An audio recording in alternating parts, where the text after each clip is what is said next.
ও কেমন আছেন? ওয়ালাইকুম আসসালাম, ভালো আছেন ভাই? আলহামদুলিল্লাহ ভালো আছি। আপনার হাসি খুশি দেখে আমার খুব ভালো লাগছে। আশা করি দর্শকেরও ভালো লাগবে।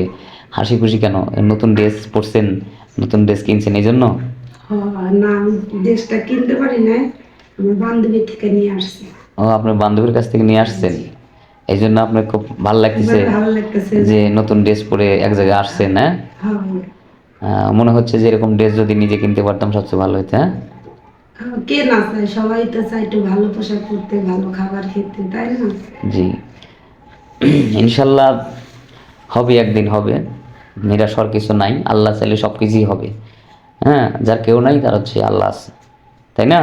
জি, তো যাই হোক, আমি আবারও পুনরায় আপনার নাম জিজ্ঞাসা করি, কারণ যারা দর্শক আছে তারা তো অনেকেই আপনাকে চেনে বা জানে, আপনার নাম জানে না। যারা নতুন আসছে আসছে বা আসবে, হ্যাঁ, তারা তো নাম জানে না। আপনার নামটা কি? আমার নাম হচ্ছে রীতা, রীতা। আপনার বাড়ি কোথায়? সিরাজগঞ্জ। সিরাজগঞ্জ। আপনার পরিবারে কে কে আছে? পরিবার তো জানেন, আমার তো কেউ নেই, শুধু কেউ আমি নেই, হ্যাঁ, একাই। আমরা তো জানি, আমরা জানি, অনেক দর্শকও জানে। ঠিক আছে, যারা নতুন তারা তো আর জানে না।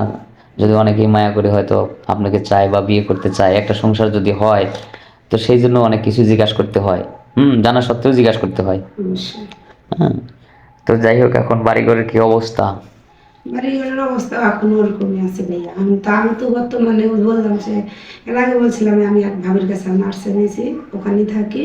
হুম। এখন হচ্ছে একজন বলছিল টাকা দেওয়ার কথা, পরে তো আর দেয়নি। দেয়নি না? পরে বাড়ি আর সারতে পারিনি। আহ, আচ্ছা, যাই হোক, এখন মনে করেন যে আপনার মনের আশা পূরণ হলো, ভালো একজন স্বামী পাইলেন। হ্যাঁ, পাওয়ার পরে তার সাথে কিভাবে জীবনযাপন করবেন, হয়তো সে যদি প্রবাসী হয় বা আপনাকে রেখে যায়, হ্যাঁ, তার সংসারটা কিভাবে আলগিয়ে রাখবেন, আপনি একটু আপনার মতো করে কোন। এখন এটাই কারণ আমার আশা। এখন ওই যে একজনের দাবি করছিলাম 25,000 টাকা, টাকা পয়সার আর দরকার নাই, বাড়ি ঘর দরকার নাই। এখন আশা একটা ভালো স্বামী চাই, কারণ ওনার সাথে যাতে আমার বিয়ে হয়, যাতে আমি যাতে সংসার করতে পারি ভালোভাবে, তাকে যাতে আমি আদর যত্ন করতে পারি, এরকম। সেবা যত্ন করতে জি, পারি, রাইট।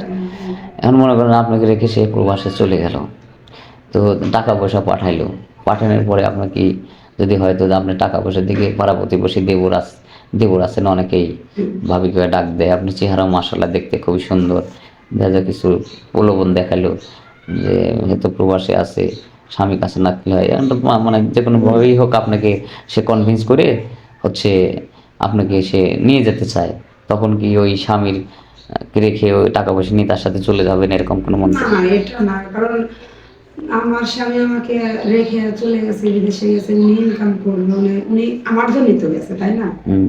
যে পরবর্তী ভবিষ্যতে হয়তো পোলাপান হবে, হুম।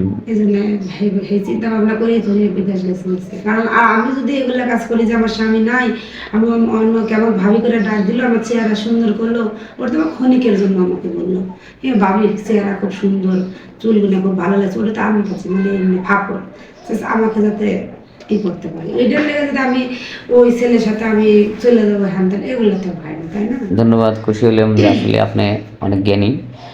আশা করি এরকম একটা ভালো স্বামী পান, যাতে আপনার মনের মতো করে সংসারটা সাজাতে পারেন। তো এবারকার মতো রাখি। সুপ্রিয় দর্শক, ভালো থাকবেন, সুস্থ থাকবেন। মেয়েটার কোনো পার্সোনাল ফোন নাই, আমাদের ইমো নম্বর দেওয়া আছে, স্ক্রিনে ভাসবে, আপনারা ফোন কল করবেন, অযথা ভিডিও কল করবেন না। আল্লাহ হাফেজ।